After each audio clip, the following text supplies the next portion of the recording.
Hey everybody, how you doing? Well, that's good. Welcome to PHLY Flyers, presented by Bet365. Download the Bet365 app. Use code PHLY365 when you sign up. Whatever the moment, it's never ordinary at Bet365. My name's Bill Matz. I'm your director of fun and games for the evening. Joining me today, hail, hail, the gang's all here. We have Philadelphia's #1 hockey beat writer, Charlie O'Connor, and Broad Street Hockey's own Kelly Hinkle. We've done it, fam. We're halfway through. Oh yeah, I was going to say, what did we do? We've made it halfway through There the were season. a lot of different directions you could have taken. Last night was game Very number 41. That makes the math real easy. There's 41 games left. Yeah. And we got a lot today. It's kind of like, I called it like first half grades. I don't think we're going to give like letter grades, but it's really just a review of the first 41 games. Right. Go through some stuff, compare it to last year, where we think they're going in the next, all that. So let's just get right into it. Let's do it. Yeah, we got a lot. So first half is now over. Flyers go 17-19-5. That's a .476 points percentage. Not the best. It's very funny. 4 points out of last place in the East. 3 points behind the second wild card. 6th in the Metro. And we did this side by side the other day. These are the updated standings after the games last night. Like, they are, I think, 25th in the league overall by points percentage. Yes. That's 8th from the bottom. That is correct. And then you look at the wild card, they're right there. The Eastern Conference is The funny. Eastern Conference is 4 teams and then a whole bunch of meh, as Charlie said the other day. Yes. Like, it is ridiculous, and we've been over that. Like, the East as a whole, the NHL, ridiculous this season with the parity. I mean, the broadcast last night couldn't stop going on about it, how much the NHL, They love figured, it. They They love figured it. it out. They love this. And it's like, yeah, why Well, it's pursue, actually bad. why pursue greatness when you can just be as good as everyone else and cross your fingers? Yeah, let's have all the teams Yeah. be the same level of bad. Yeah, why That's not? great Bill, for there's everybody. a reason why they are seriously talking about now copying the NBA and making it 10 playoff teams instead of 8 per conference, because they love this. They eat this up. Did anyone watch the first round last year and go, you know what we need? 2 more teams. More teams. Like, it was a joke. And listen, I think the Capitals have got a year older. They're a little better. Some of their young players. The goaltending is even better this year. But last year in that first round, it was like, yeah, they're in because who the hell else? Same thing with the Islanders. And they both went out in, 4 or 5? It was a joke. Expanding this would be, honestly, a ton of fun. Why the hell not? Yeah. But we're getting a lot of messages right now, and that's where I want to go. Okay. Like, the Flyers are what they are, and we're going to get into it. Spoiler, it's pretty much all goaltending. Like, it really, every question I have to ask here, it's like, well, yeah, because the goalies never stop the puck, so of course this doesn't go well. We've been saying. But you look at the standings through 41 games last year, and I realize again, like, yeah, last year, totally different situation in the net. But they're 21-14-6 with a .585 points percentage. They're in not just a playoff spot, in the division leaders. They're 3rd place in the Metro after 41 last year, a point back of Carolina. Yeah, they're real good. Like, it wasn't just that they were overperforming last year. They were legitimately good in the first half of the season and really through January, but this is like January 10th. I think they played their 41st game last year. They were low on the regulation wins again. Yes, of only course. 14 at this point last year, which is interesting. They won a only- bunch of shootouts, they- remember, in the yeah, first half? Yeah, shootouts, overtime. So this is not a new thing, the low regulation win total. It's just that they've won fewer games overall this year, so it's all down. Yeah, and it's the whole number is, and I think are they still last in regulation wins? I think this they only year? have Like, 9. They're not in They are double digits in obsessed with regulation overtime. wins. But you look at that last year, and you see this huge drop, over 100 points by points percentage, like 585 to 476. That is gigantic. what is the difference? And yes, the goaltending is abysmal. This is one of those, like how I was describing Chuck Fletcher. I don't know if I have the vocabulary to, because we were just, You do, it's but terrible. we're not allowed to say those it's words terrible. anymore. Yeah, we can't. We're not allowed to swear. Yeah, that anymore. is true. Like it's terrible. It's the worst, and we can say this over and Horrendous, over. abysmal. Yeah, like we can break out the Embarrassing. We can break depressing. out the thesaurus, but like Stinky. I don't even know if we can properly convey how bad it's been. We'll look at some numbers later, but outside of that, So we're not allowed to say goaltending. We will get to the goaltending. Is that the rule here? There will be plenty of time to talk. Spoiler also, this is going to be a long show today. Like, are there major differences outside of, they're stopping like 87% of the shots? I don't think they look that much worse than they did. Especially lately. Last season. Yeah, lately they've really picked it up. And they're winning less somehow. Maybe at the start of the season. At the start of the season, they definitely. weren't as good Legitimately as last bad. year. For yeah. first month into the first maybe 5 weeks of the year, they were actually They playing really dug poorly. themselves a big hole there at That's the another start. part So of it, maybe yeah. that's what we're looking at here. Because I got this, it's something that Jordan Hall tweeted out the other day, and somebody at Stan Jonathan 17 tweeted it to us. Like, Jordan Hall says, Flyers have played their fair share of top 10 teams. They're 1-9-4 against the NHL's top 10 teams entering Monday. Last season, the Flyers finished with 13 wins over top 10 teams. And Stan Jonathan, Dale Hunter is his name, but Stan Jonathan. I would say this is a clear sign of regression from year 2 to year 3 in the rebuild. Do you buy that? I mean, it's certainly regression in terms of standings place and win-loss percentage and record. Is it regression in terms of how they're actually playing? Am I not allowed to say the word goaltending? No, because that was my reply. What it is. Yeah. My reply was, I think it's a clear sign that the goaltending is the worst in the league. Because just look at the last 124 minutes of hockey they've played against a legitimately good team in the Maple Leafs. I wouldn't say the Flyers were head and shoulders better, but they were at least right there with them for most of these games. And it comes down to, Austin Matthews doesn't need that many opportunities. So if we hold them to 17 shots and he still has a outsized impact on the game, that's why we're rebuilding, because we don't have Austin Matthews. But they played really well, and they've played really well a lot, especially in the last month, and it's just not showing in the results. It's disappointing if you're a person who does want to see them follow through with what they say the plan is, to play these competitive games in March and April, to maybe have a chance at the playoffs, but really so these young guys learn what it is to play these games.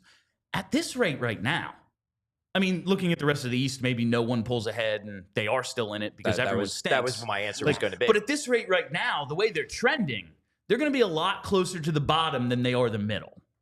And I mean, is it possible that that is also part of the plan? Because I think you could simultaneously say, as a front office, we're not going to do a Chicago and actively try to lose. We're not actively going to make the team worse in hopes of getting top picks.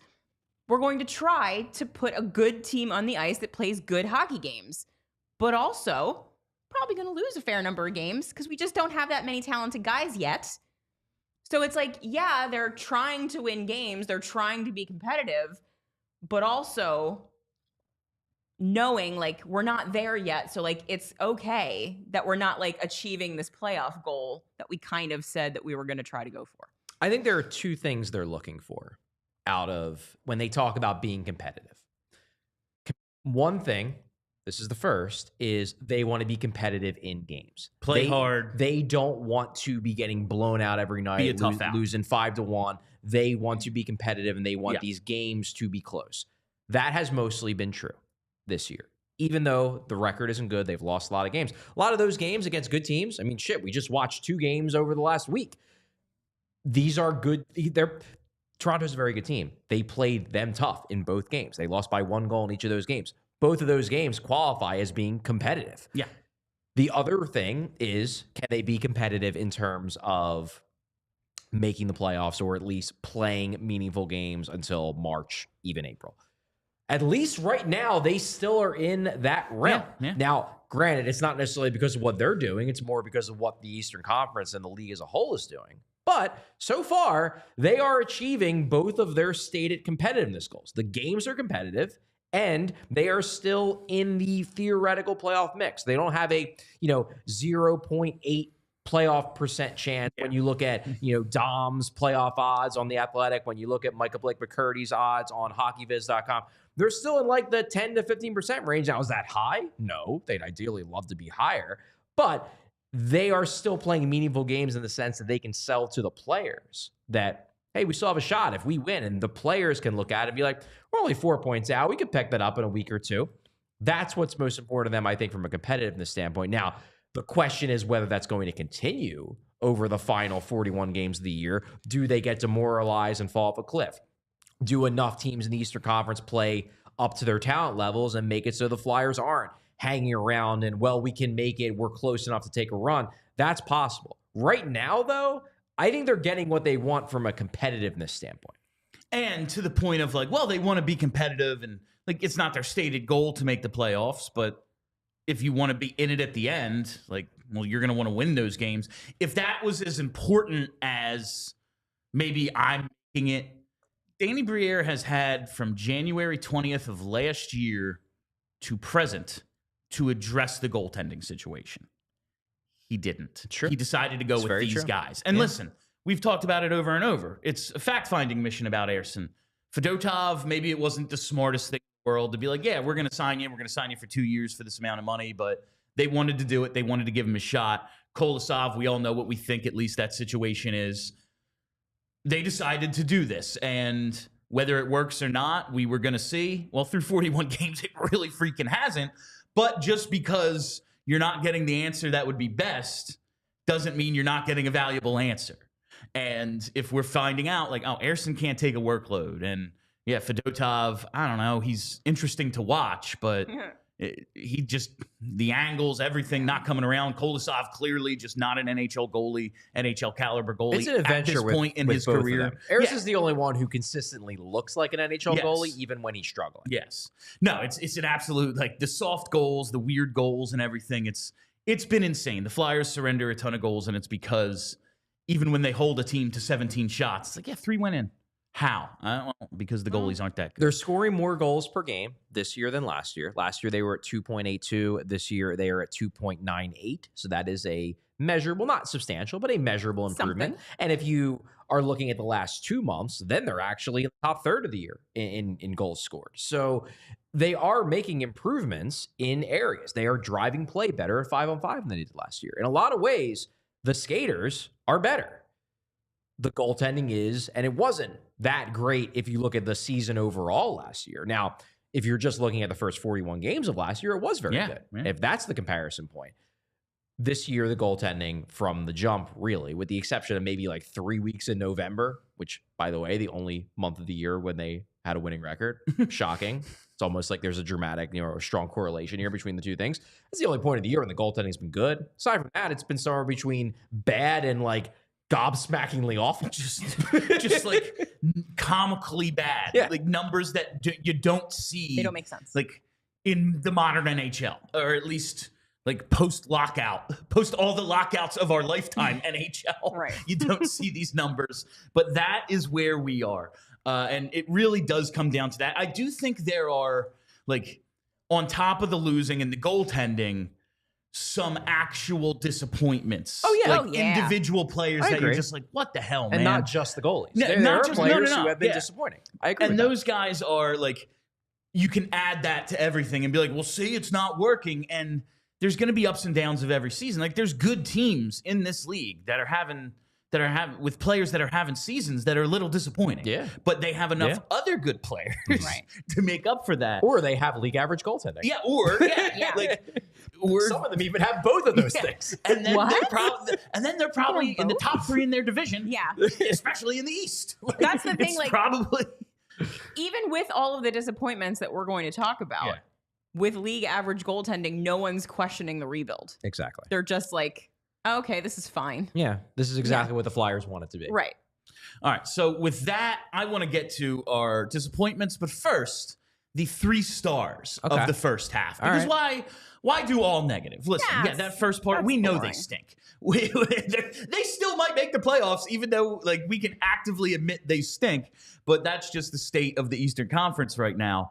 There have also been guys who've really freaking stood out. So I want to start with our 3 stars of the first half.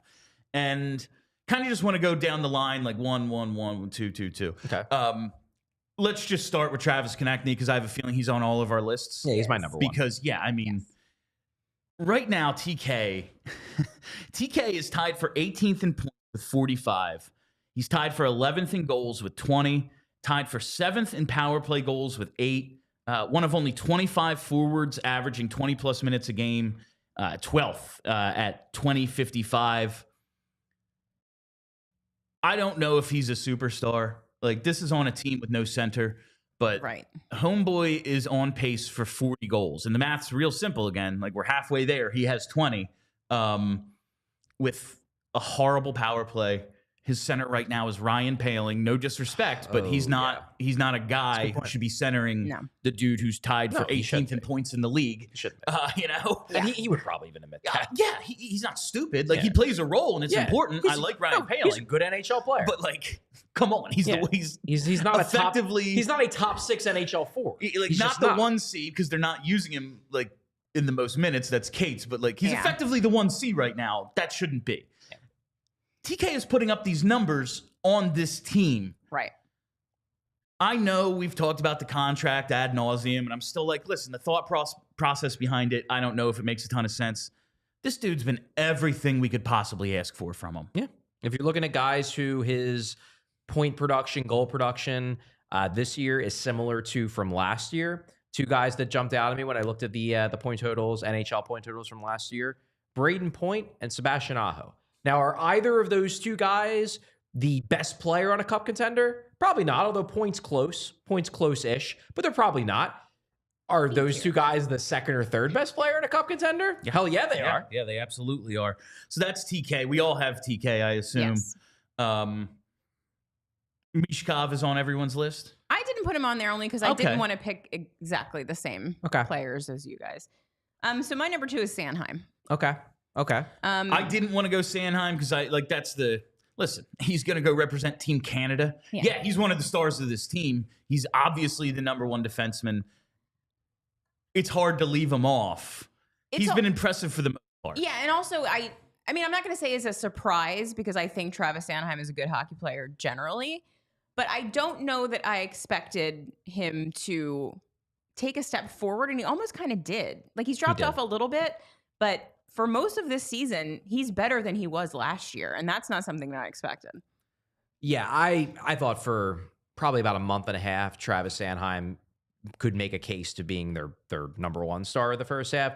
Beginning of the year, he was just okay. Last maybe month of the year, I think he's been good to very good, but not the, oh my God, he looks like a number 1 defenseman in the NHL good like he did basically right after Cam York went down. That stretch, that month-ish stretch, Sanheim was fantastic in every way. But the guy's still on pace for 42 points. Pretty darn good. That's what I want. Double-digit goals. Solid. That's with no power play solid time. Underlying metrics.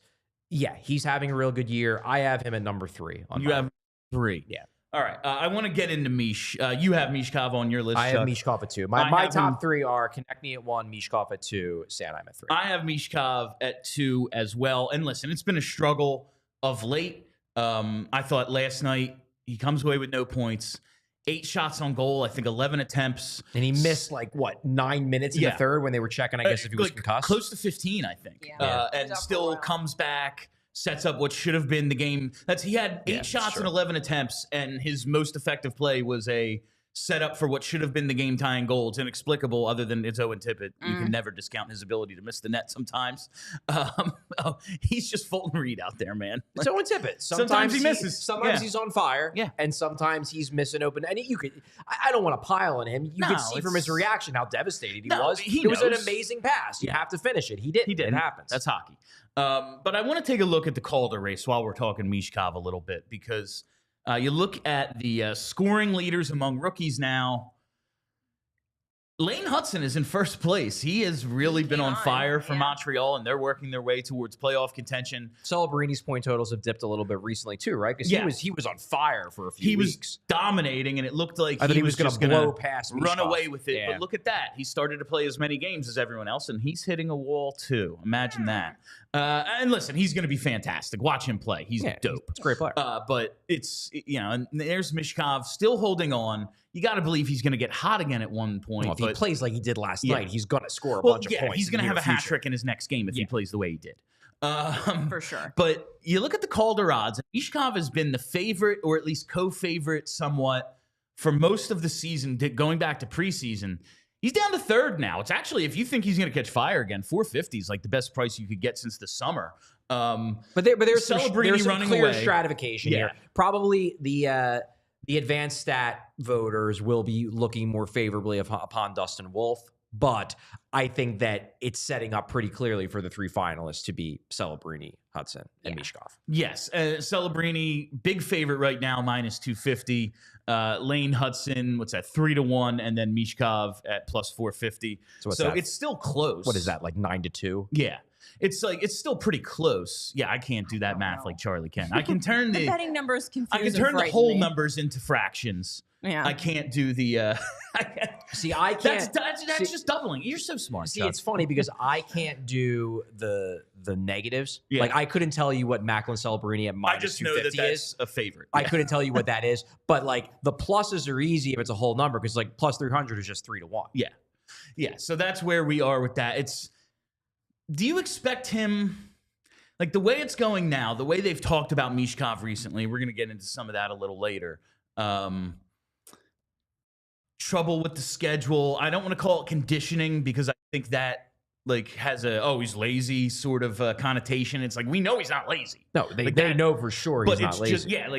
He's one of these guys you probably have to pull off the ice more than you do. Like, stop. You're tired. I am really excited. I hate to interrupt, but I'm really excited to see what he's going to be when they get him on an off-season NHL. Because he was working his tail off in the summer. You saw the videos. You saw everything he was doing. But does he know what he's doing? Does he know what he's doing? Yeah. Does he know the right way to train for the NHL? Give him an NHL training program for a summer and let him just go wild in the gym. I am really excited to see what happens after that. Absolutely. But just looking at the way it's playing out with them being like, yeah, man, it's a grind. They're being physical with him. Obviously, the NHL has said it's open season. Go ahead, take your shots on him. It's very annoying. I mean, gets cross-checked in the back after the play, like in front of the ref. And it's like, yeah, it's fine. That's all good.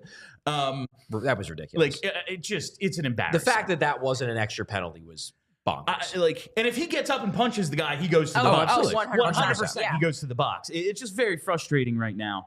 But how are we grading Michkov on his rookie year? Because through 27 games, point a game. Now he's fallen off a little bit. How are we evaluating what we're seeing out of him in terms? Listen, the most important thing isn't the Calder Trophy. It is to us, but it's him being awesome at 25. Right. Him being one of the best players in the league at 25 years old. We feeling good about it still?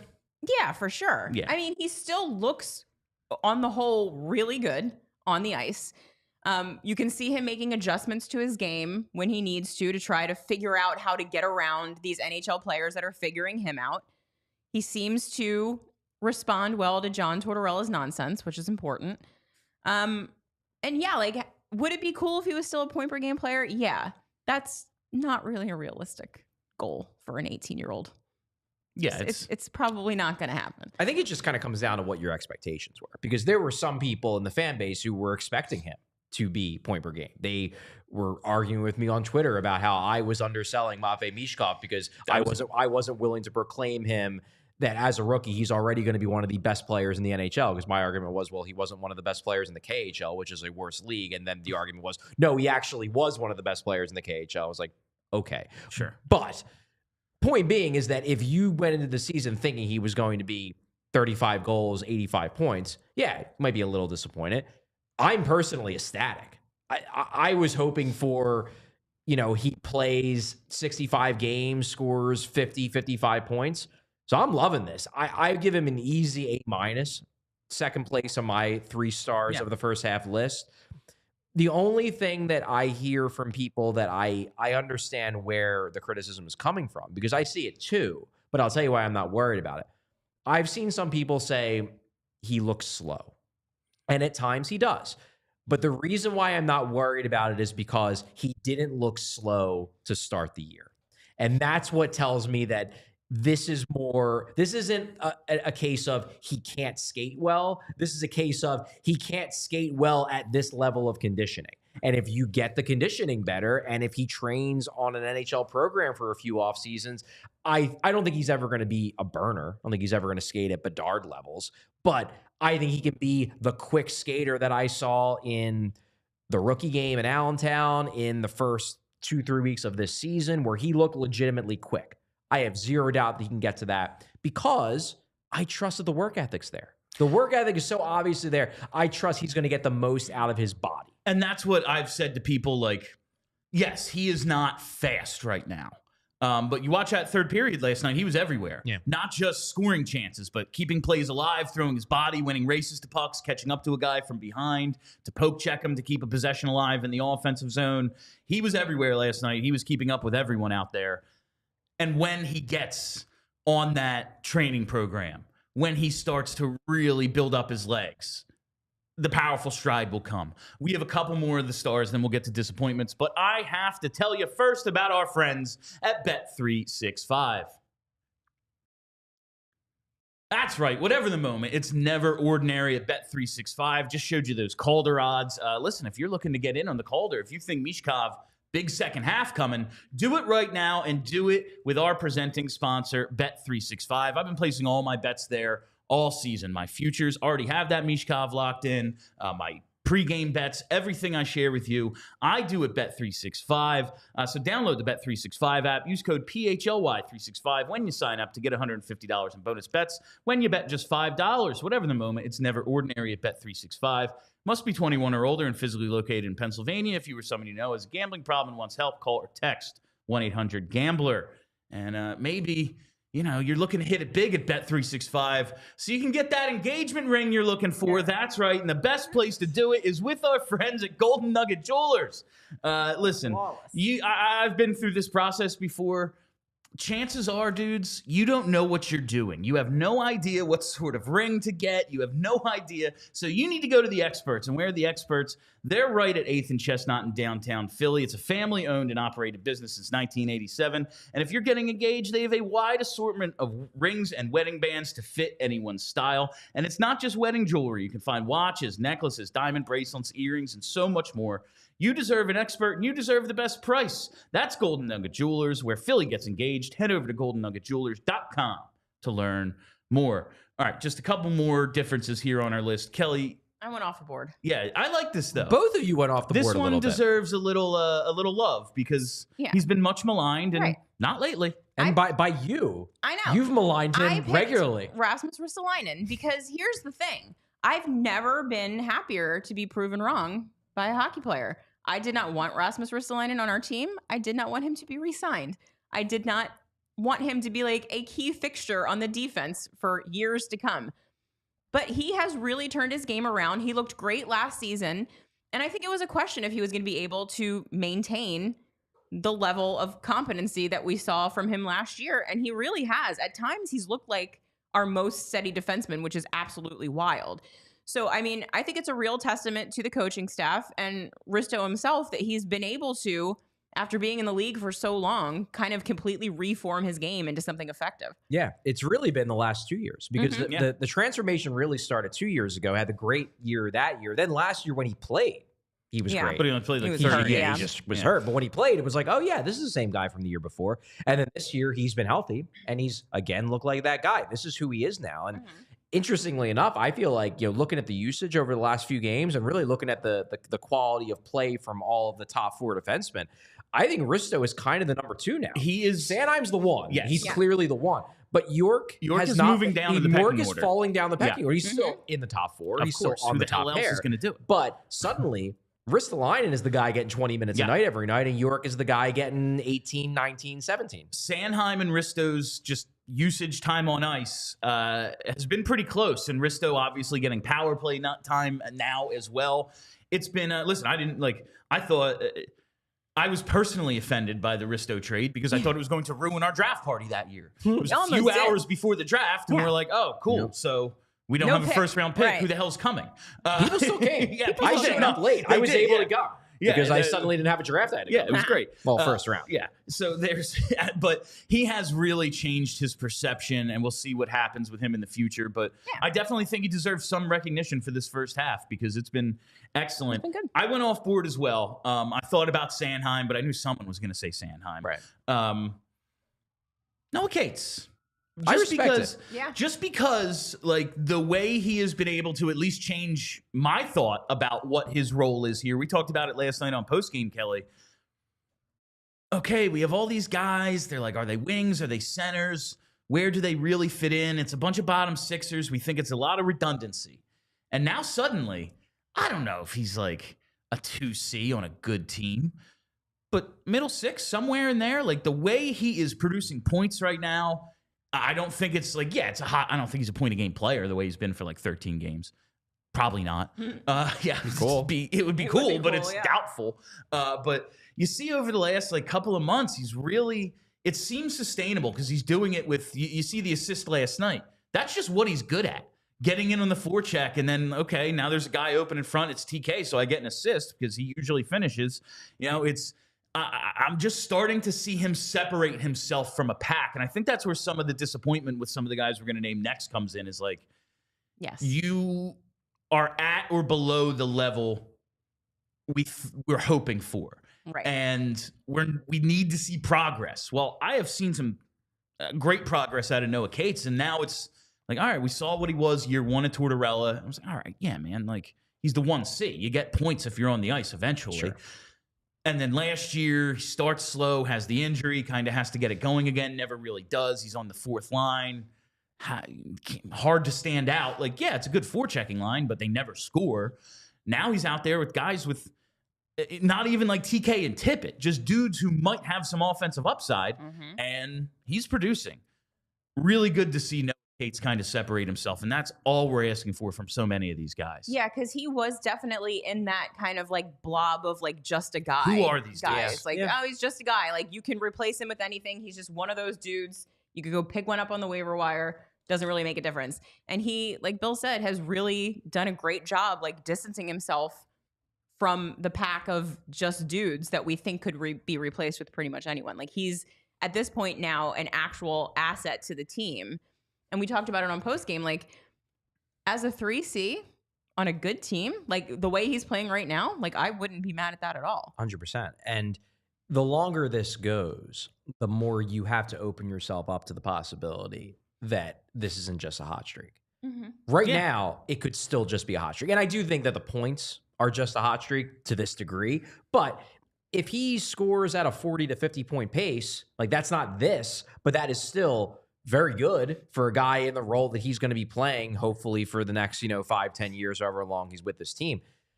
The reason why I can't put him in my top three is because I thought for the first month and a half of the year, this is recency bias. I don't think that, like, Sanheim had a month and a half where he was great, but then the other times he was still good. I thought Cates was not playing well to start the year, like actively not playing. He wasn't scoring, and like fine. Before this recent hot streak, I wasn't expecting him to score. I was expecting him to drive play until around early December. For the first time in Noah Cates' career, he was dramatically underwater in terms of his impact on expected goal differential, even Corsi, everything. At 5-5, even strength, he was bad. And that was concerning. I was looking at the numbers on a daily basis and being like, what the heck's wrong with Noah Cates? He doesn't look different. It's just that, the numbers aren't there and he doesn't seem to have the details of his game the way they were before. Over the last month and a half, they've come back, in just dominant wise, and I love it. But I'm not willing to give him one of my 3 stars because I thought for the first month and a half, he was actively poor relative to the standards he has even set for himself even before this hot streak. Yeah, absolutely. I wanted to make sure we recognize that, like, he's come on a lot lately. That's why I put him in there. And it's I am kind of wanting to chalk up some of his early season struggles. And listen, go out and play well. Circumstances don't matter. Go play. But when he's the odd man out for Jet Luchenko, like I wonder how much of that is mental. Coming off of a year where it's like, you were one of Torts' boys 2 years ago. You were one of the guys that's like, Tortorella's going to turn him into something. And then suddenly he's a fourth liner. He's not really getting much done here. All of a sudden he's the odd man out for Luchenko. Maybe it just took him a little while to kind of get over that. It is funny to remember that he was a healthy scratch to start the year. Yeah. Because Jet Luchenko made the team. I had forgotten about that, but you're right. It's wild that he's gotten to this point. I just wonder if maybe that had something to do with it coming off of a down year. But he's come on really well lately. 41 games left. We'll see if he can keep it up. Yeah. But it's starting to look more and more as if this isn't just a hot streak. I mean, the current pace of point production, yes. The play, though, not. Yeah, being able to be out there and be a positive impact player on this team, I think he can keep that up. If he keeps this up and finishes with over 40 points, let's say, there's a good chance he is in my top 3 at the end of the year. Okay. All right, let's get to our 3 disappointments of the first half. I'm going to get my number 1 out of the way because I have nothing else to say about him. All right. Because Morgan Frost. Okay. He's your number 1. The end. He's my number 1 as well. The end. Charlie. I'll elaborate. Yeah. Just go ahead. for funsies. Elaborate. After seeing what he looked like with Michkov in preseason, I was expecting Morgan Frost to take the opportunity to play, to finally, because we've said all along, Morgan Frost has great skills when it comes to like setting up other guys. Like he's really great. His passing is incredible. I expected him to take this opportunity with Michkov and like really take off. Like finally, here you go, buddy. You got a guy that can score goals when you get him the puck. Get him the puck. And he has just like fumbled the bag at every turn this season. And it's like so disappointing because you know it's in there. Like you see the flashes. Yeah, you do. And he just never puts it together consistently. And it's such a bummer because he really had the opportunity, I think, this year to really make something of himself on this team, to really cement himself as a part of the team moving forward. And he's done just the opposite. And he still has the opportunity. He's still with Michkov because there's nobody else they have that really fits with him. Right. So it's not like the opportunity has been pulled away from him, despite the fact that he had a bad first half. I think everyone would agree he had a bad first half. He's still getting the opportunity. He's just not doing anything with it. And I think for me, the frustrating part, it's not even preseason because preseason's preseason. For me, it's the second half of last year. It really looked like something clicked. And I know he's been a second half player, but the difference between those second halves and last year's second half is that he was doing the little things too. He was driving play. He was better defensively. The Flyers were controlling the shot and chance battle when he was on the ice at 5-on-5 last year. And then the points came. And I remember after last season, I'm like, if that's the real Morgan Frost, he can be on my team any day. This version of Morgan Frost, the one that we've gotten this season, done with him. He's a whatever. You know, I'm done with him. You can have him on the team for now because they're not trying to contend. But when they turn the corner, I don't want this version of Morgan Frost on the Flyers in 2, 3, 4 years whenever they're ready. If he can get back to the guy he was last year, I'm open to it. This version, no. If he's on this team July 5th, I will be shocked. We'll see. Stylistically, I think Coots fits with him better. Fits with Michkov better now. He probably does. But that is not an endorsement of the way Jean Couturier has played. It's simply I'm watching Michkov or I'm watching Frost out there. I do like your point though. Like 2 years ago when he had that big second half, Frost. Here I am talking about him. I said I wasn't going to.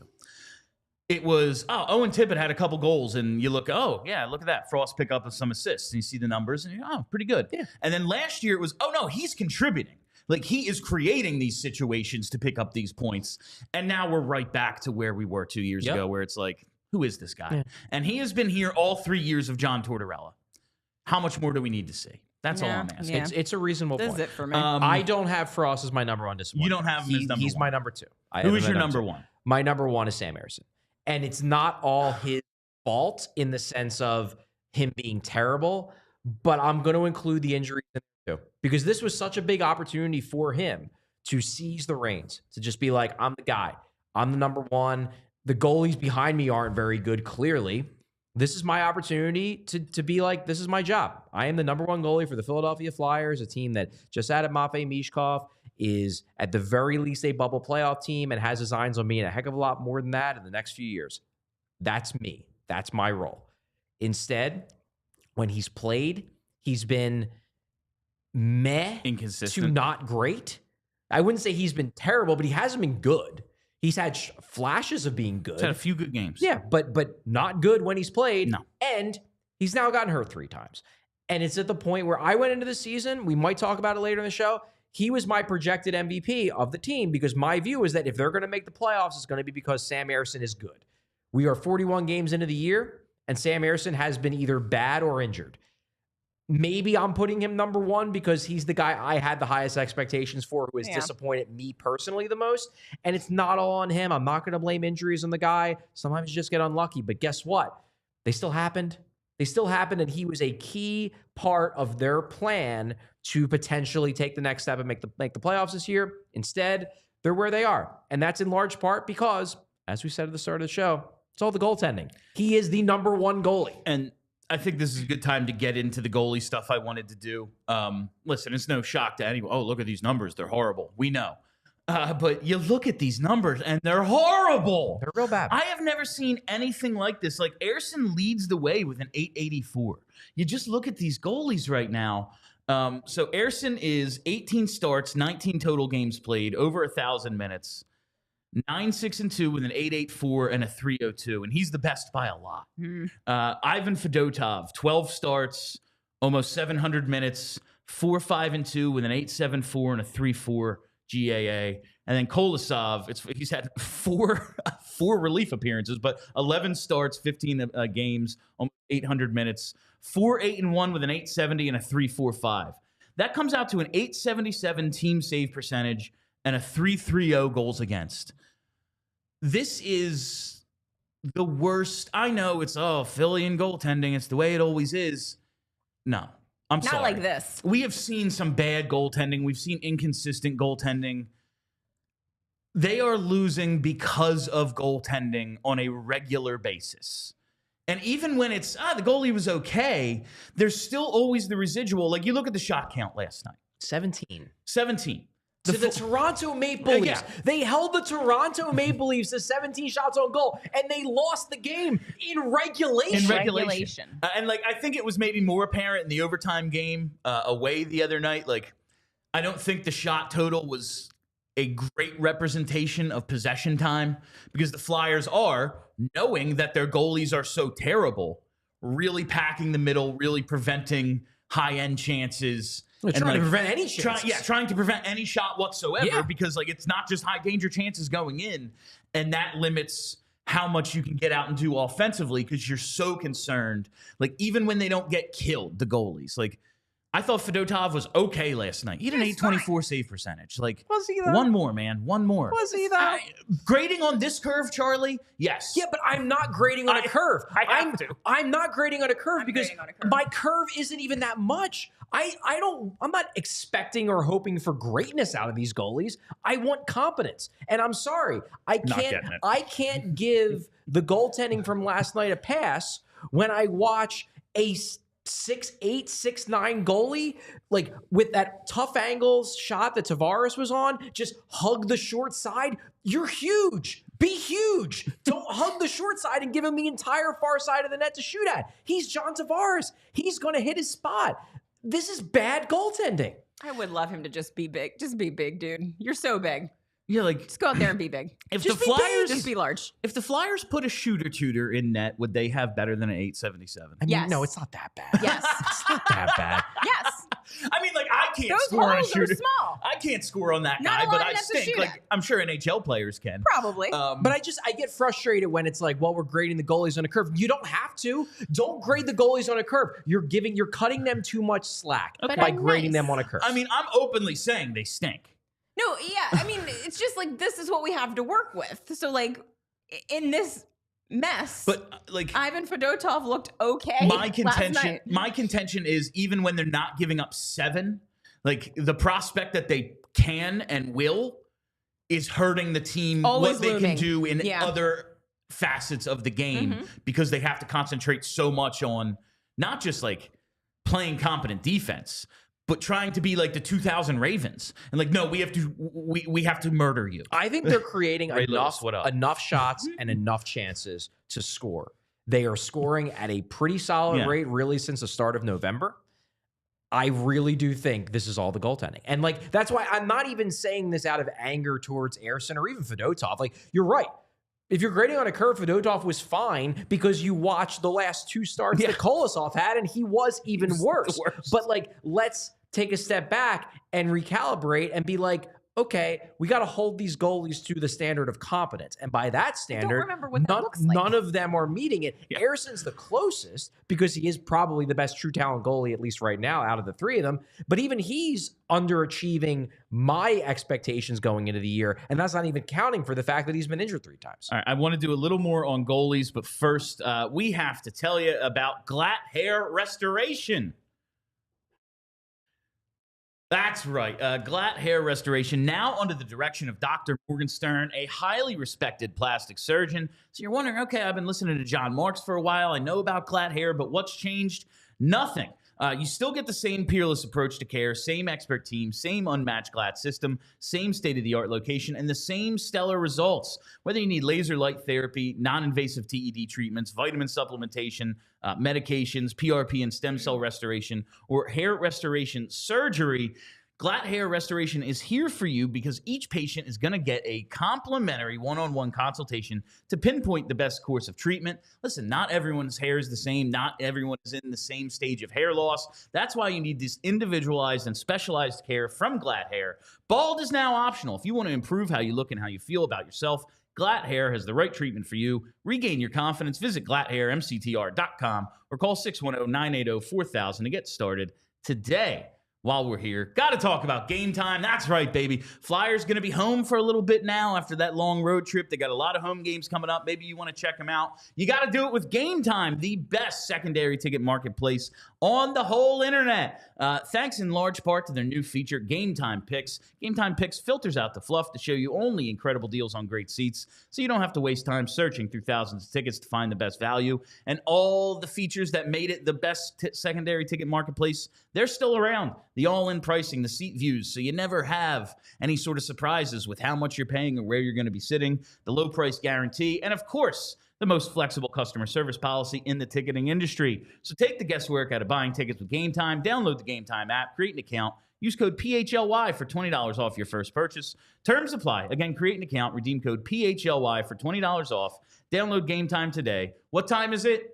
Game time. Oh, and before we get into more disappointments, I have a personal disappointment. My personal disappointment is 25 likes. Come on, guys. Come on. Boost the likes. Give us the likes. Boost we need the a like likes. spike, as they say. Hit that like button. All right. Major It's your disappointment. problem. It's Before not even we get to the hard. rest of our disappointments, sidebar on the goalies. Kelly and I talked about this last night, Charlie. Okay. They've all stunk. And clearly, from what we saw last year, and last year was extreme, but after the Carter Hart situation, Sam Ersson, let's just say he played every single game. He didn't, but basically. That didn't go well, nor has this when he's our goalie situation this year. Maybe he is just Michael Neuvert and can't handle the workload.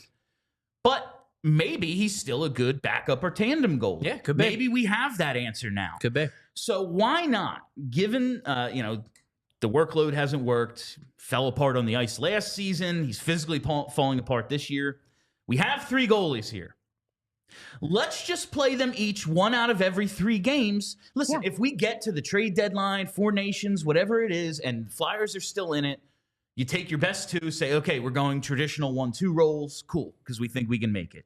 Until then, let's just go 33 1/3 all the way across and see what the hell happens. Because what's going to be why put Ersson, like Tortorella talked about the other day, we've been force-feeding Ersson a little bit. Well, that's not working. Yeah. That has maybe been a hindrance. Maybe if he only plays 1 out of 3, you have a chance to win 1 out of 3, and then maybe someone pulls a rabbit out of a hat in the other one, and suddenly you're in the playoff picture again. Why not just go, we have 3, we're playing all 3, even rotation? You know what, Bill? Everything in me tells me that's a bad idea because goalies need regular work. But here's the thing. what they've done thus far hasn't worked. So I can't say I'm adamantly opposed to it because clearly doing it the normal way hasn't worked either. Really, the answer to this problem at its core is one of these goalies has to start playing well. I do think Ersson has the best chance of being the guy who does if he's healthy. That's the thing. If he can't get healthy, and it seems like they believe this one is not as serious. He was skating yesterday. I was off yesterday, so I wasn't at practice, but I believe Jordan Hall posted a video. We showed the clip of yesterday, him skating before practice. It seems like they're optimistic this isn't as bad as the previous two, or at the very least the second one, which kept him out for a month. But I don't know how you can trust it until he shows that he can play for a month and a half and play well. No. But I do think he is the guy with the best chance of delivering that kind of play. Sure. I have no confidence at this point that he can both stay healthy and play well if he stays healthy because I haven't yet seen it this year. All right, so we have Frost, we have the goalies. What other disappointments do we have thus far? My number 2 is Owen Tippett. Ooh, really? And here's why. Okay. So let's take a look at Travis Konecny, who signed a giant contract and then came into this season and decided, hey guys, I'm the best player on this team and I'm going to play as such, just like my contract demands of me. Owen Tippett signed a giant contract and, in my opinion, has not taken any kind of step forward. He's the same guy. You could argue that he hasn't taken a step back, which is fine. But, like, we need him to be better than this version of Owen Tippett over the life of that contract. Yes. And I was hoping that he would show us that this year, and he hasn't. And that bums me out because I really like him, and I want him to be that guy. And when we see the flashes of it, it's so fun to watch.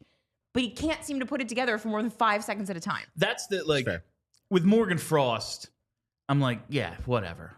Sure. Yeah, I'm done with you. I don't care about him Owen anymore. Tippett, I see the making of a great player. Yes. Is he a superstar? No. But I see the making of a legitimately awesome player in there who can score, who can be physical, who's as fast as anybody. The passing is really coming along. And you just don't get it in like 5 consecutive games ever. And that would just be so freaking nice if you could. Yeah. Listen, consistency is the hardest thing. Every coach, what do they say a young player needs? They need to figure out how to be consistent. He's still figuring that out, but he's also not that young anymore. He's not a prospect anymore. He's on his big deal. That's the frustrating part. He's on his contract that's going to take him through his prime. Yeah, he's not. He's young-ish. Yeah. But he's not super young. He's not like I can look at Tyson Forrester and Bobby Brink and even Cam York and say they're young. They got time. I'm not saying Owen Tippett's running out of time, but he is at the point where for a lot of players, this is the heart of their prime. And it does make you wonder, is this just all that he is? I'm with you. I think there's more there. I like Owen Tippett. I'm not giving them criticism for signing him to that contract. And I do think at some point, he's probably going to have that pop year where he pops for 40. So. But it is undeniably a disappointment that it hasn't been this year. Mm-hmm. And it probably cuts down the likelihood that that can be what he'll be all the time. You know what I mean? Yes. Like I might think that he's going to have a 35, 40 goal pop year at some point. Yeah. But my hope was that he could become a player where that wasn't just a pop year. Yeah. Where that was the every year. Exactly. And the pop is 45. Right, Yes. exactly. Yes. Yeah. That's a pop year. Yes. Yeah. And I think you're coming at it from the same perspective that I was with Ersson, where I had high expectations for Ersson, so I'm personally disappointed. Yeah, right, exactly. Disappointed. You had high expectations for Tippett, so you personally are more disappointed in the guy who you had high expectations for and isn't meeting them. And to be clear, I'm not out on Owen Tippett. This isn't a Morgan Frost No, it's situation. just he's having the first half of the season You're was not disappointing. mad. You're just disappointed. Exactly. Yes, Charles. Thank you. My number 2, which is a great metaphor for the season he's having, Joel Farabee. Yeah, he's my number 3. Farabee turns 25 February 25th. Let's just take a look at his time since John Tortorella got here. The first 43 games of that first year under Torts, coming back from the disc replacement surgery he had that June, 48-point pace. All right. He's working his way back. He's not where we think he should be, but given the injury, cool.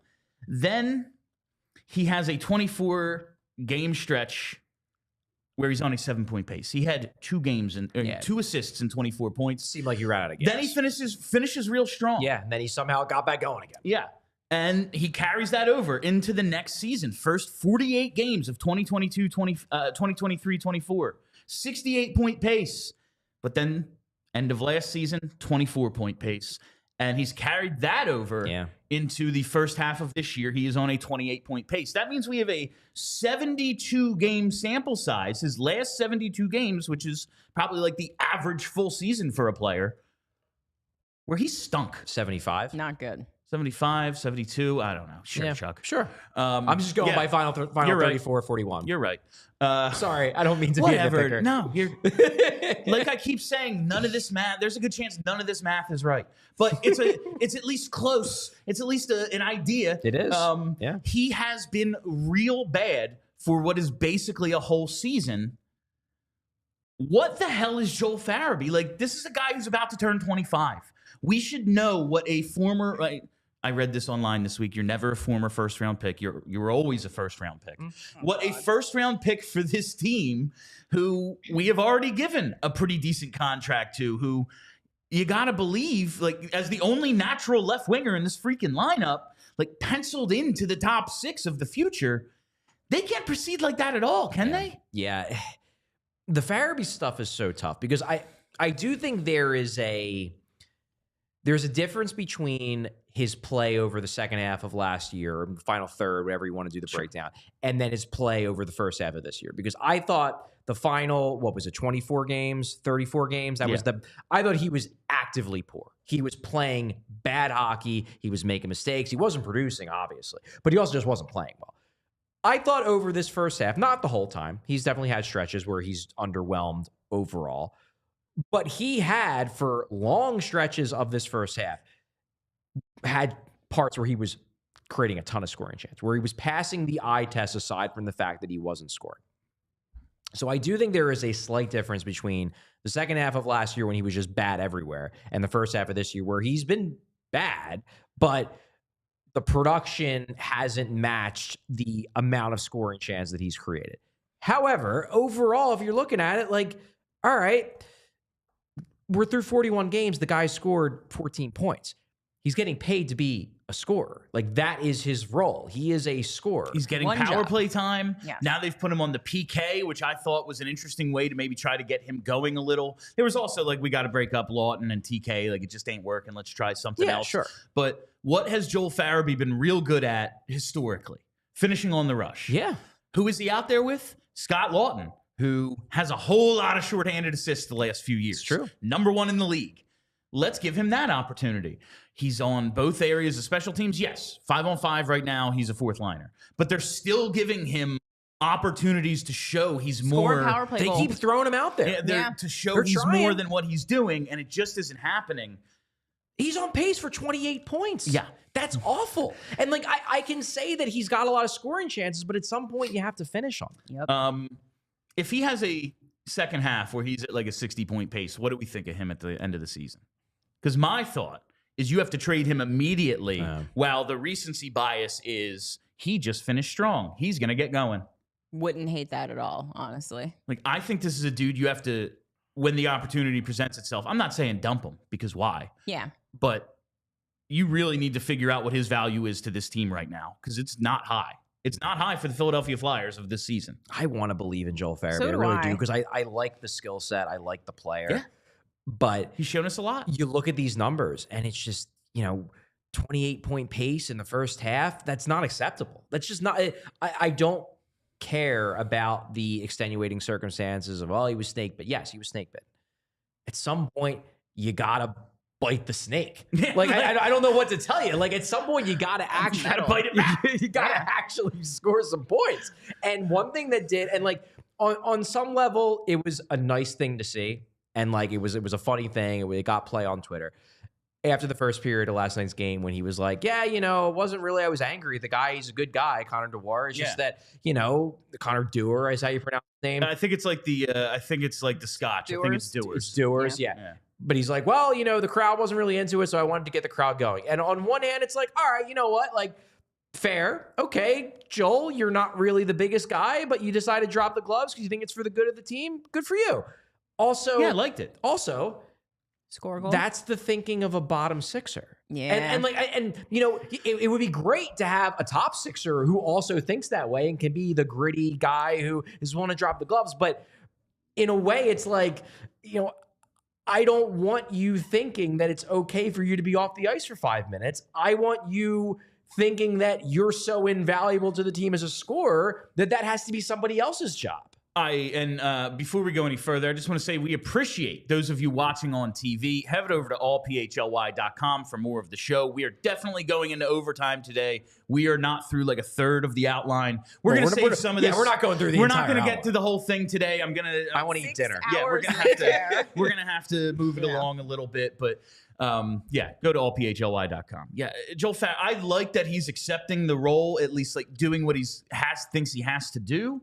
But also, like, this wouldn't be your job if you could just score. Like, it's tough. And again, like, it's fine if he wants to do that while also scoring 55 points a year. Okay, you know, that might make him even more valuable to the Flyers and to other teams. You can say, hey, look at this guy who scores 25, 30 goals a year and also has 12 fights and fights a lot and is a little tough, has that sandpaper. That's great. It's just that I don't know why it rubbed me the wrong way, but it just was like, that's the move of a bottom sixer, and I want you to think like a top sixer. I didn't think about it I like guess that. that's where my head was at. No, it's an interesting way to think about it. It really is. I appreciated what he was doing, and he's like, listen, building was quiet. I thought I'd get him going a little bit, and he ate a few punches. He threw a few back. He handled himself well. On the surface, it was a likable thing. It was a good, but yes, you are 100% correct. That shouldn't be what he's doing. Yeah. But it's just, this is where we are with Joel Farabee right now. He's on the freaking fourth line. I think we've hit everyone else's. My final disappointment is penalty kill. Through 41 games last year. Stinks. Second in the NHL at 86.3 with 10 shorthanded goals. That was the most. This year, 78.4. It's 17th. 2 shorties. That's tied for 16th. My only question about the PK is this just entirely on goaltending? It's a lot of it is goaltending. The penalty kill could be better. It really, really could. It could be a little bit more detail-oriented. You look at that goal last night. I know it technically wasn't a power play goal because it had expired, but the goal that Austin Matthews scored, like, you can't, and they pointed this out on the broadcast, you can't have 2 guys above Austin Matthews, who is the best scorer on the ice at all times. Every time he's on the ice, he's the best scorer. You can't have the 2 forwards above him. Someone has to be checking him. That's bad penalty killing. That is a lack of attention to detail. I do think, though, most of this is goaltending. That they are probably true talent-wise, and I've been looking at these numbers as I'm working on an article about all this.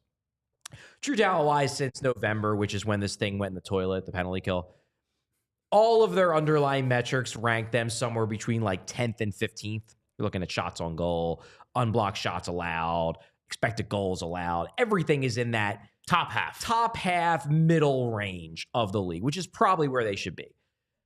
Why are they terrible? Well, it's because the goalies are stopping 78% of the shots in the penalty kill, which is horrendous. That's the thing is, like, they still banked all those kills early when they were still okay. Yeah. And it's trending. Like, right now, they're, what did I say, 16th, 17th?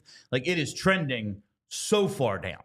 And suddenly you're about to have both areas of special teams that stink. Listen, power play can't be a disappointment because I had no expectations. But the penalty kill, that was an elite unit for this group last year. And now it's I'll blame the goalies some, a decent amount, but they got other things to worry about as well. Okay. I want to get to this because we teased it on Monday, but Kelly wasn't here. So Kelly, you and I agree a lot of the time, but you are kind of out on the way John Tortorella is coaching really the development, but mostly the development of Matvei Michkov.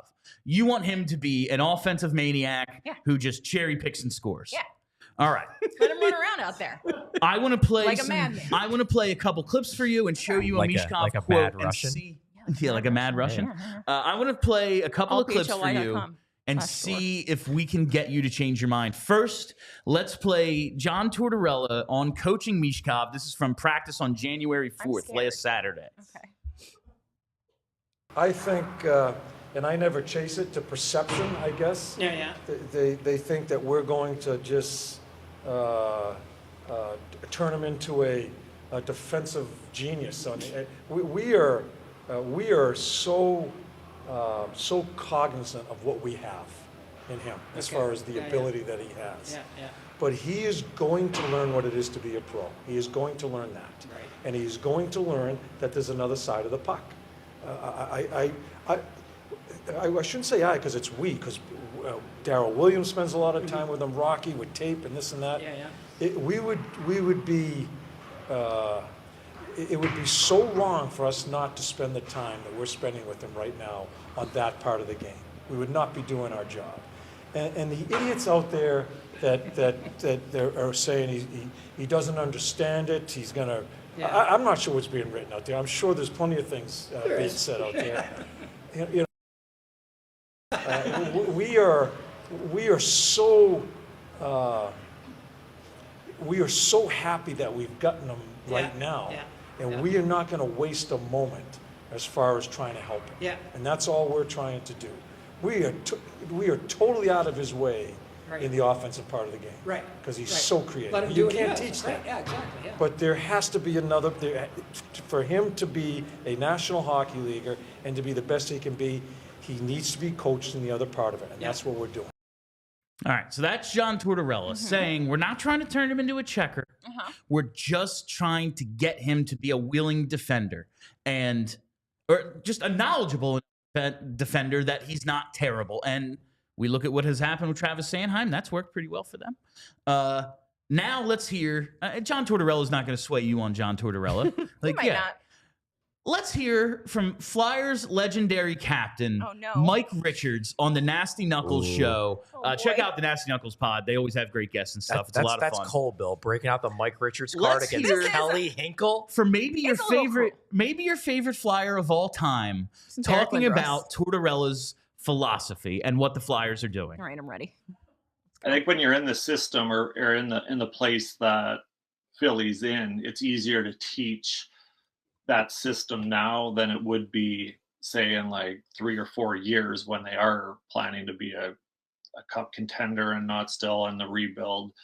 I think it's easier to teach it as these players kind of progress through their career instead of like, okay, now we're good now we'll teach you this, because then you have all sorts of bad habits. Like there's different players on, like great players on teams that are rebuilding, that when you watch play, it's just like basically go out, do whatever you want, and we'll live with the results. But then like once those teams get good, I think it's going to be tough to pound those different, I guess, intangibles on the ice into those players, because they've been doing one thing for so long, and then all of a sudden it's like, oh, you know, we're going to try to win now, so now you have to do this. Whereas the thing I'll give John is he pounds those into the players basically from the get-go, and it's not like we'll worry about this later when we're trying to win. We'll do it now, and then that way when we are ready to win, it's not a whole new thing of don't turn pucks over, get pucks deep, that sort of thing. Like I watch the Flyers, I don't see him like handcuffing guys, which I think is kind of what Darryl was like too. Like he wouldn't tell you couldn't make plays, but there were certain plays that if you were going to make, you had to make. And that's kind of what I see with John. Like he allows you to make plays and do things. It's just like, don't turn pucks over. Like if you're going to make the play, just don't turn the puck over. And I think it's way easier to learn when you're 18, 19, 20 than it is when you're, 7 years in the league at 25 and now saying basically like, oh, now we're good. Now we're going to try to play a certain way. So yeah, right. You just don't know if it works like that. And you see different teams around the league like trying the other way where it's just like a free flow, and then it's just, I don't know. I find it would be bad for your growth of basically learning a whole new NHL at whatever in your mid 20s, because you've been doing one thing for so long, and then all of a sudden you get good and you have to do it the other way to really have a chance to win. So there it is, Hinkle. All right, I don't want to derail the show, but can we talk about the bear photo on the wall? Mike Richards just has a bear framed framed Photo of a bear. cartoon bear on his wall. He's a paragon. So I'm obsessed with him. Mike Richards contends, and I Yes. think there's a good comparison to be made here because he is like he was an excellent two-way player for this team. He came up under Ken Hitchcock, who had no interest in offense. Hates goals. True. And then suddenly he knew how to play that way. And suddenly, they go through Stevens, but then they go to Lavi where it's like, go attack and score, but they already have the habits, and that made them a cup contender. Do you buy it? So here's the thing. I don't disagree that you have to make sure he's not blowing it on the ice. You don't want him to be a liability at any time when he's out there. That's fair. Totally get that. And I get what Richie is saying about John Tortorella, because he's always been this guy. He was like this with Konecny when he first got here. We're going to let you do what you want, but you better score a goal as a result of it. Like, you better do the thing that you're trying to do, which again is fine, because I think at the end of this, 9 times out of 10, Michkov is going to do the thing that he's trying to do. My quarrel is with situationally. We talked about how they want to be competitive on a game-to-game basis. There have been times where they're down by 1 and we're punishing Michkov for something that he did earlier, and we're not putting him out on the ice to try to tie the game at the end of the game for reasons. Or we didn't like something that he did earlier, now he's not getting power play time.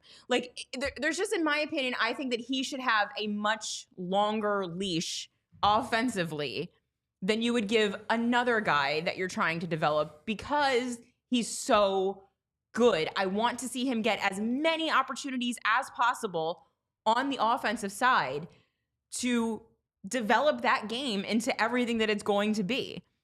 And I just worry that like he should not ever not be on the power play. Like, ever. There should never be a reason why he's not on the power play. The power play stinks. You can't buy a goal on it. He's always going to be your best weapon. Like, teach a lesson somewhere else. What I will say is, while I agree in theory, right now especially, while Matvei Michkov seems like he understands English, but if he can't say it back, the coach doesn't really understand how much is getting through. Sure. A universal language is ice time. Yeah. He will learn, because he wants, especially a dude as competitive as him, a perfectionist like him, the best way to reach him right now is to say, this is how you're going to get out there and be able to do all the things you want to do by understanding our basic concepts here. And this is how Stanley Cups are won. I wish, like that Florida team a few years ago, before they made the Huberdeau trade, they had that awesome regular season. All offense. I wish they could have won a cup, breaks. and that would be the NHL. Yeah. But guess That what? was really fun. They got Guess real what? close. It isn't. I know. You have to be hard-ass defensively, and he's still going to be Nikita Kucherov out there, like, hopefully. Like, it's not as if we're asking this guy to go win a Selke. No. But you need to at least understand what you're trying to accomplish. It's going to be a process. I think he's gotten pretty much the ice time he needs, except for a few spots here and there. I don't see it as a problem. And my final argument is Matvei Michkov's own words. The screenshot we have, an interview he did with the RG Media. He did it with rgmedia.org. It was through an interpreter, but he said he's the coach, so he knows best. Of course, he explained everything and gave me advice on how to play and what not to do. Tortorella is very experienced, and there's a lot I can learn from him. I try to listen to everything he says and follow all his instructions. For now, we communicate only through an interpreter. I can understand him, but I can't respond yet, blah, blah, blah. He respects John Tortorella and is down with the plan. Listen, I'm not going to say that this is not accurate or he's lying, but what else is he going to say about his current head coach? While he's at least smart enough to understand there's no such thing as stuff that won't get back. We have seen plenty of foreign players do interviews in like foreign media and be like, just kind of say whatever and be like, I didn't expect that to come back. Well, he's smart. And that's stupid to think because it's like 2025. Yeah. But he at least is saying the right stuff. And if he's able to understand that, then he gets the bigger picture. I'm sure that he does. The power play for me specifically. Okay. You cannot convince me there's a reason to not have that child on your power play every single opportunity you can. So should we at least have you on board with the idea of making Michkov play a little bit of defense. So I'm not stupid. I understand how hockey works. Like, he can't do defense. Like, he can't literally stand at the blue line and wait for, like, he can't. Kelly, we know that you're playing that up for effect. We are using you as a stand-in for the fans who believe that. But that said, if he cherry picks sometimes, I'm not going to be mad and at that's it. part of the plan. And it's just and Richards be... more or less said that. He was like, look, there were plays that Daryl Sutter, who might be the only coach over the last 15 years who had significant success in the NHL that has a case to be even more of a hard ass than John Tortorella, that Sutter let guys do creative things like that. It's just like, hey, if you're going to do it, you better freaking score. I just don't know that, like, the presumption that he will somehow be damaged long-term as a player if he's not punished now for defensive transgressions. I just don't know that I buy that generally. Like, I know that, like, he scratches a guy, the guy comes back, the guy plays well. Oh, the scratching worked. Like, did it? Or is this just an NHL hockey player who's going to score goals because he's good? You know what I mean? Like, I don't necessarily buy that the scratching or the lack of ice time somehow makes the players better. I just don't know how else a coach is supposed to instill it. Like, that's their job. It's to instill it somehow. All right, we are running out of time here. We have other stuff that I'm going to save for later. Want to acknowledge today is the 1-year anniversary of the Drysdale for Cutter trade. We have plenty of time for the rest of our lives. Saturday, baby. It's gonna be lit. We have plenty of time for the rest of our lives to relitigate this one. I will say that second round pick right now looking like 41st overall, but hopefully the Ducks fall off a little bit. I think they will. They're real bad. Let's do the super chats. We have 5 super chats. Okay. I'll start with VO Noob here. He starts out. That's what happens when the goaltending is subpar. They would be in a playoff spot with heart or stability in net. Probably. Yeah, probably would be in a playoff spot if they were getting league average goaltending. I mean, looking at the playoffs right now, like Montreal's going. Yeah, sure. All right. This next one from E-Train Dimes says, I don't know if it's been brought up before, but Fedotov in goal looks like Ray Gunn's breakdance routine in the Olympics last year. It does. Kelly's and like, that's kind of why Kelly just lit up for everyone listening on the podcast. He's so funny to watch. Yes. It's last night he just throws a stick at one point. We were talking about he made a save laying down for some reason. It's a bonkers playing style. I want him to be good because it'll be hilarious. He looks insane. Yes. And that's fun. Yes. But so far, he's not putting the good with the insane. He's got to work on the good part. Yeah, he needs to get better. And then it'll be a ton of fun. Exactly. All right, from JH here, can we please rig the Calder for Michkov? Charlie's going to make some calls. If Hudson wins it, Les Habitants will be so much more insufferable than normal forever. I do not see a scenario where Lane Hudson wins the Calder. I really don't. I see one specifically. 1, Canadian market. 2, Montreal makes the playoffs. Yeah, I don't. Well, the first, obviously, that's a fact of life. I do not think Montreal's going to make the playoffs. I also don't think Lane Hudson his defensive play is not good enough to outweigh how highly everyone seems to think of Macklin Celebrini's two-way play. It's probably going to be Celebrini. Probably. Like, there's a reason. Unless Michkov has a great second half. But I do think that there is an outside chance for Hudson. And it's that the offense, like right now, he's leading in points. He's leading all rookies in scoring. And I don't expect that. I don't expect that to continue either. But it's what's happening halfway through the season. All right, this next one from Vineet Singh says, "Is the definition of insanity that fans are demanding that management do something to make the team better, even though they have clearly told you they just will be sellers asking for a friend?" In fairness, we are in fact insane. Yes. In fairness, I think that some of the people that want the Flyers to do something would be perfectly fine if they sold. Yeah. They just want a sell to be something. That's what we said, or like we talked about this off the air. I think a lot of the frustration from some people, maybe some of it's in bad faith, but there's also like, all right, you told us the plan was this, and this isn't working. The team stinks. Like, where's the progress? And there are players who've progressed. There are players, like we said, in disappointments who haven't. But if you add the goaltending and the losses with the several players who haven't progressed, there is an argument that, like, is this working? I think they're further along, or at least more on track than the record would say. But They do stink. The record is your record. Yeah, It stinks. The record is your record. Exactly. They are who we thought they were. All right, and finally S, from $20. Adam S. says, sorry to be a Debbie Downer, but I feel like a lawyer or business person would manage the team better. Is the Flyers' nepotism hurting the franchise? Are the same scouts all still employed from the last two front offices? My reaction Adam, to that. this is a topic that we could spend an entire What do show on. lawyers do my- better than other people? Yeah, also, I don't think the answer is hire a lawyer or a business person. My Perhaps reaction- the answer is to hire better hockey people. Exactly. But the answer is not let's hire a lawyer. No, you they hire suck, too. a bioengineer. My reaction to that Physicist, whatever he is. And Fair. then we'd go, this isn't Flyers hockey. This is nameless, faceless corporation owned. Oh, like we've complained about for the last 10 years. Like we will complain about the way the team is run until they win. Yeah. That's all it is. There's teams that win with corporate structure. There's teams that win with this other thing that the Flyers are trying to do now. They just got to pick the right players and win.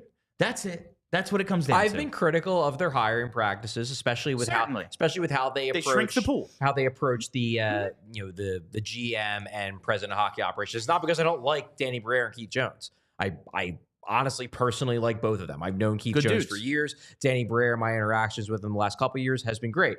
I did worry, and I still do worry, that by making it so you hire two former Flyers, are you unnecessarily shrinking the pool of possible candidates for these jobs and not necessarily getting the best? Now, both of them could prove to be great at their jobs. It's just that you're kind of getting lucky because it's like, well, the best candidate just happened to be a former Flyer. Yes. Shocking. So I do worry about that. That said, number one, I don't think the answer is hire a lawyer or a business person. Sorry, no, you're probably better off hiring people that actually know the game of hockey. I think he just is referring, those are Cooper? examples, but Cooper was a good, He was a lawyer. but he also then became a Pragmatist, coach. Was a coach Yeah. for a long time before he got the NHL. a forward-thinking pragmatist rather than, Keith Jones, who played here a couple of years. Fair. I think that's rather than a lawyer. I assume he means just a guy who isn't from this world. And as for the point of the scouts, this is something I get a lot, and I don't really. It's not that I don't understand it, because I do understand it. I just don't think it's fair. There are a lot of people who really seem to have won it in 2022 when they did the, Hilferty took over and they restructured everything. They just wanted the entire organization to be fired. Every single scout, every single person, they just wanted everyone gone, because I think that would have just made people feel good. 100%. They've been like, this is punitive. You've made my life miserable for the last however many years, so you all should get fired. You're never going to do that. And a lot of the scouts are good. Yeah. And it's you You didn't have to fire everybody. It's a lot like the way I felt about John Tortorella being hired. I was mad at the players and was like, good, this guy who's insane is going to yell at you and make your life miserable like you've made mine miserable. Awesome. All right. I think that's it for today. It's a long show. That is all the time we have for you on PHLY Flyers, presented by Bet365. Download the Bet365 app. Use code PHLY365 when you sign up, whatever the moment. It's never ordinary at Bet365. We will be back. We'll be back tomorrow with pre and post game, so make sure you tune in for that. Follow us right here on the YouTube. Hit that reminder bell so you never miss a live show. Get those notifications. Follow us on Twitter at PHLY_Flyers, and follow the podcast as well. Wherever you get those, just search PHLY Flyers. My name is Bill Matz. That's Charlie O'Connor. That's Kelly Hinkle. Until tomorrow, let's go Flyers. We all silly like the mayor.